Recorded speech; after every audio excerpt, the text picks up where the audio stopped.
The publisher can create a targeted advertising for an audience segment based on frequency and recency of visits to a particular section of a site. I'll be honest with you. I think the stuff that I write is easier to understand than that. But the publisher can create targeted advertising for an audience segment based on frequency and recency of visits to a particular section to a site. Okay. The publisher can also perform targeted audience segmentation based on specific information regarding visitors provide while on the site. Registration data, geographic location, industry classification. All that means is you're just filling out a form when you're on site using this type of behavioral analytics. And when you fill out a form, how tough is it to figure out where you belong in a demographic, assuming you're telling the truth, which is a big thing. Because I don't know if you all realize this, but I'm 6'5" and very handsome. Why are you all laughing? There goes my self-image. This behavioral analytics technology enables publishers to select words which are interesting to an advertiser's target audience, track visitors who have recently visited web pages that contain these interest-based terms, then group the visitors into audience segments, which is all very good. It is. It's very good. Revenue Science has two behavioral offerings, search by content and search by rules. All of that I read basically comes down to search by content and search by rules. And if that's what your behavioral marketing needs are, this is a fine company to go to. Okay? One must be honest in these things. Future routes. Again, behavioral models cover, these behavioral models cover a much wider set of possible variables. It's impressive. It's based on the same transaction histories which were being used since 1993. Okay? You'll notice that they say that they do world events. They have behavioral models based on world events. We're going to show you something a little bit later on about national events, because we don't have any clients which are world-based clients.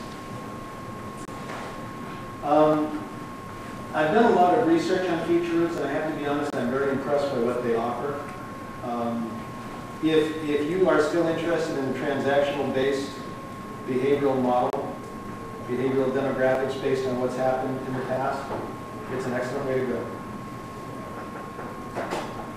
Okay, now for all of you who are here still, this is where the sales pitch officially begins. So you can all take off if you want. Our system basically goes out and asks 25,000 people in 3 to 5 seconds what they think of your website.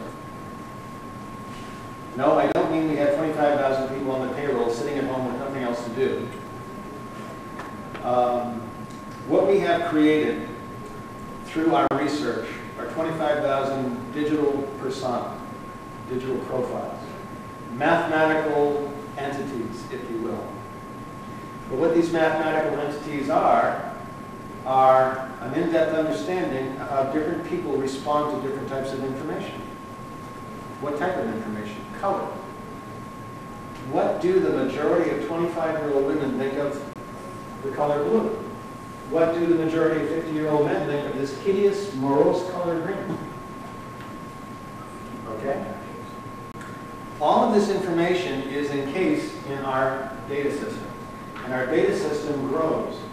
Whenever it encounters a profile, a digital persona, whenever it encounters someone coming through one of the websites we monitor, what it does is it says, okay, here's somebody on the website. Let me very quickly, within 3 to 5 seconds, go through my data system and find the closest match I have to that.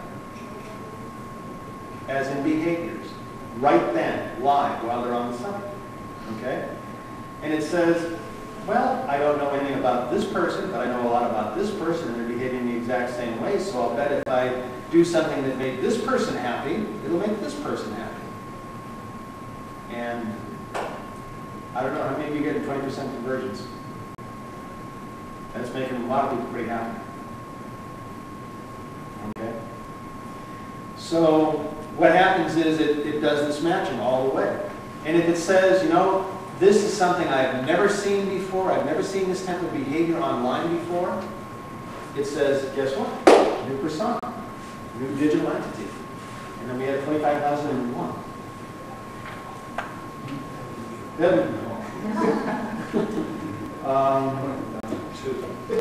That's the data in our system. It's been collected, warehoused, and segmented over time. Our system is constantly adding profiles, improving the accuracy of this predictive ability. We do not ask visitors questions. We don't ask them to fill out forms. We don't use cookies. We don't care who they are. We respect their privacy online. We don't want to know who they are. All they are to us is a mathematical entity, either one we've seen or one we haven't seen. Okay? Now, as far as we're concerned, the bottom line is what you're communicating to your visitors. We have what you want, we have what you need, we like you and we trust you. You're always welcome here. Strange messages to put on our website when you really want, buy this, talk to me, give me your email address, call me, right? But do realize that your website is you on the web. And when you are meeting someone, schmoozing, whatever, at a convention, right? These things are important messages to get across, right? And you work very hard. If you're a very skilled salesperson, you work very hard, a marketing person, to learn how to get these messages across as rapidly as possible, to size up the individual, right? And if you don't get that person to realize you like them and trust them, you think you're going to make any deals with them? You're always welcome. Everybody knows that it doesn't matter how good your product is, it's how good you are, right? Everybody realizes that? You're not selling a product, you're selling yourself. No matter what you are selling, you're selling yourself. You're selling the promise that you can deliver something. Anybody want to disagree with that? Okay, you may say it differently, you may have different ways of communicating that, but in the end, the ultimate statement is, I can do this for you. Okay? And if I can do this for you, if I'm saying that our technology can do something for you, you're not buying the technology, you're buying me. Right? You're buying the promise I made. And there's contracts involved and everything else, but you're not going to get to those contracts unless you like me. And I, by the way, am known for being obnoxious and disliked. So, looks like John Adams. now we also, maybe your website is getting these messages across. And you kind of say to yourself, well, who in their right mind would do that? Right? Who in their right mind would sit down on the website and somehow get across, you people are not my kind of people? Who cares what you want? Okay. Well, very early on, we were hired by a company who had this beautiful website design for them. And nobody got past page 1 of the website. Okay?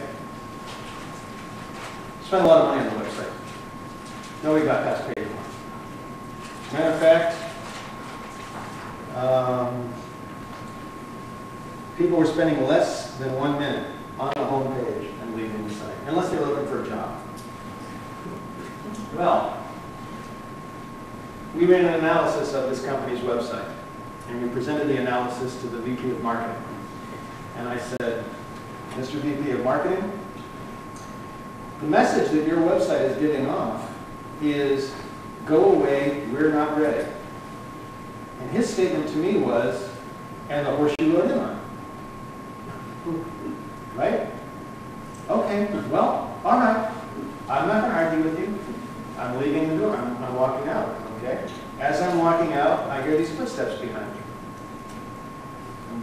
Didn't know if they're going to throw something at me. What is it? It's the VP of Marketing. Pulls me aside. He says, I just remembered something. And he's shaking. He's nervous. What is it?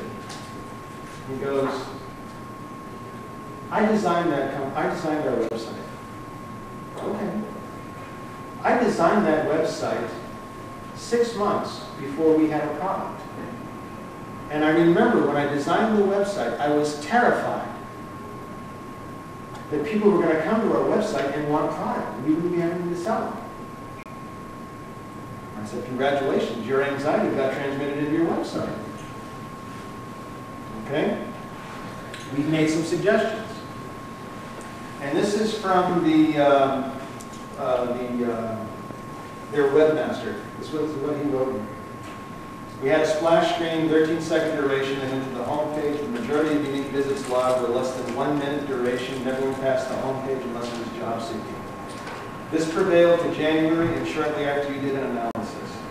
Page text was revised. They made some suggestions to the text. Very simple to put in, right? You don't need a lot of HTML or programming skill to change the text on a page. After 2 months, staff showed average 6 minutes visit time. Site penetration was 3 pages deep. 2 more months, average time is 8 minutes. Site penetration is 4 to 5 pages deep. We made some more suggestions. We had them change a graphic, an image on the front page of the site. So 2 changes. Change the text, change the picture. Not a big thing, right? 2 more months, no other big front page changes. Average time is now 8 minutes on site, 5 pages deep penetration. Okay? Not a lot of big, not a lot of rewriting the whole world things. Very simple things. By the way, this same company asked us to do an analysis of 5 of their competitors. Okay? We do that type of thing. We do competitor analysis in case any of you in the audience have a competitor. I know none of you do. We should also, however, if you have a competitor, we do that type of thing. And we're able to determine for you what's working for them and how you can, master it and do better and one up. Well, how can we prove the conclusion that the longer they were there and the deeper they went, the better it is for us? I mean, are we making an assumption that that's a good thing? Well, it is a good thing because your brand gets on them longer. Okay, That's just number one. exposure. Exposure is always a good thing. I got you. However, the ultimate metric is one, a lot of people use the metric conversions. Meaning if they bought something? Well, it depends on the site. Because Well, what does sometimes- conversion mean? Traditional conversion means they gave you something you wanted. It could be a purchase, it could be an email address, it could be download a white paper. Okay? That's a traditional conversion. Okay. We use what's called a visitor action metric. Okay? We have a very standard philosophy that the first buy is the next page. Okay? If you don't get them to buy the next page of your site, you're not going to sell them anything. Okay? So when we engage with a client, we determine what that client's visitor action metric is going to be. Okay? If you have, this is the case, because I know you all have incredible products and services and technologies, but let's say there's some client out there who's got foodie, right? Just, you wouldn't want it for your dog, okay? We'll help you as much as we can, but we're going to really strongly advocate that your visitor action metric should be somebody should just stay on your site rather than purchase from you.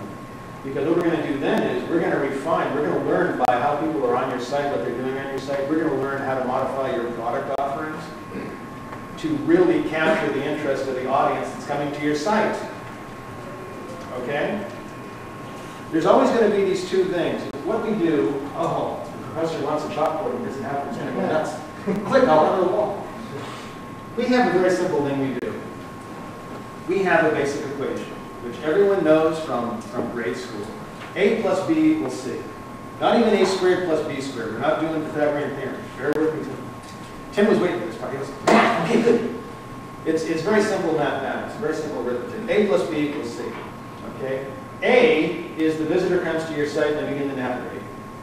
Okay? B is a mathematical model we created of your site. We look at your site, we basically kind of spider it, okay?